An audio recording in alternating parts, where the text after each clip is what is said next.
इसमें पितामह भीष्म ने शंपाक नामक एक त्यागी ब्राह्मण के अनुभूत उपदेशों को उन्हीं के शब्दों में युधिष्ठिर को बताकर त्याग के लिए प्रेरित किया है।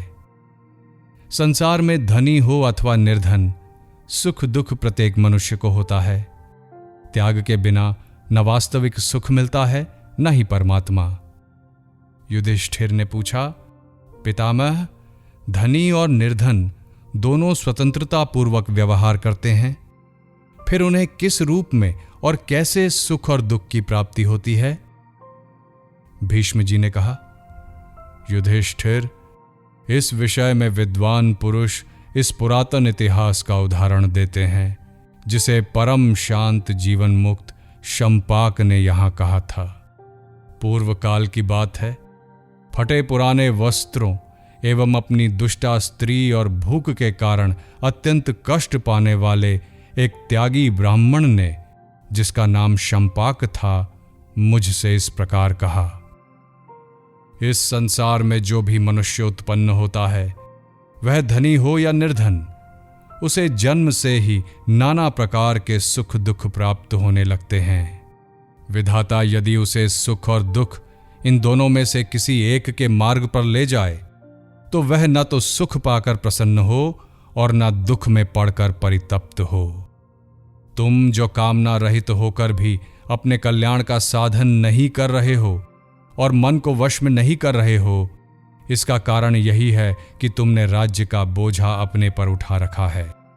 यदि तुम सब कुछ त्याग कर किसी वस्तु का संग्रह नहीं करोगे, तो सर्वत्र विचरते हुए सुख का ही अनुभव करोगे, क्योंकि जो अकिंचन होता है, जिसके पास कुछ नहीं रहता है, वो सुख से सोता और जागता है। संसार में अकिंचनता ही सुख है, वही हितकारक, कल्याणकारी और निरापद है। इस मार्ग में किसी प्रकार के शत्रु का भी खटका नहीं है। यह दुर्लभ होने पर भी सुलभ है। मैं तीनों लोकों पर दृष्टि डालकर देखता हूं तो मुझे अकिंचन, शुद्ध एवं सब ओर से वैराग्य संपन्न पुरुष के समान दूसरा कोई नहीं दिखाई देता। मैंने अकिंचनता तथा राज्य को बुद्धि के तराजू पर रखकर तौला, तो गुणों में अधिक होने के कारण राज्य से भी अकिंचनता का ही पलड़ा भारी निकला।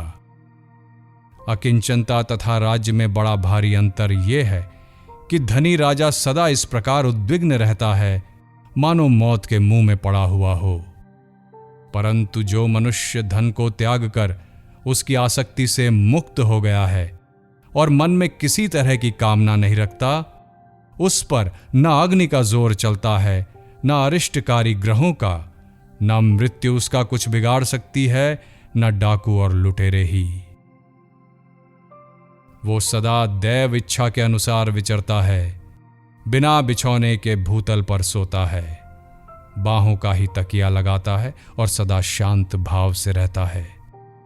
देवता लोग भी उसकी भूरी भूरी प्रशंसा करते हैं।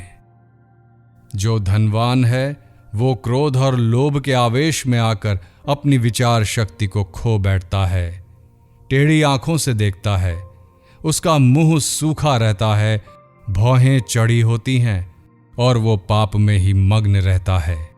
क्रोध के कारण वो होंठ चबाता रहता है और अत्यंत कठोर वचन बोलता है। ऐसा मनुष्य सारी पृथ्वी का राज्य ही दे देना चाहता हो तो भी उसकी ओर कौन देखना चाहेगा। सदा धन संपत्ति का सहवास मूढ़ मनुष्य के चित्त को लुभाकर उसे मोह में ही डाले रहता है। जैसे वायु शरद ऋतु के बादलों को उड़ा ले जाती है, उसी प्रकार वो संपत्ति मनुष्य के मन को हर लेती है। फिर उसके ऊपर रूप का अहंकार और धन का मद सवार हो जाता है और वो ऐसा मानने लगता है कि मैं बड़ा कुलीन हूं, सिद्ध हूं, कोई साधारण मनुष्य नहीं हूं। रूप, धन और कुल, इन तीनों के अभिमान के कारण उसके चित्त में प्रमाद भर जाता है। वो भोगों में आसक्त होकर पिता पितामह के जोड़े हुए पैसों को खो बैठता है और दरिद्र होकर दूसरों के धन को हड़प लेना अच्छा मानने लगता है। इस तरह मर्यादा का उल्लंघन करके जब वो इधर उधर से लूट कर धन ले आता है, तब राजा उसे उसी प्रकार कठोर दंड देकर रोकते हैं जैसे व्याध बाणों से मारकर मृगों की गति रोक देते हैं। इस प्रकार मन को तप्त करने वाले और शरीर के स्पर्श से होने वाले ये नाना प्रकार के दुख मनुष्य को प्राप्त होते हैं। अतः अनित्य शरीरों के साथ सदैव लगे रहने वाले पुत्रैषणा आदि लोक धर्मों की अवहेलना करके अवश्य प्राप्त होने वाले पूर्वोक्त महान दुखों की विचार पूर्वक चिकित्सा करनी चाहिए।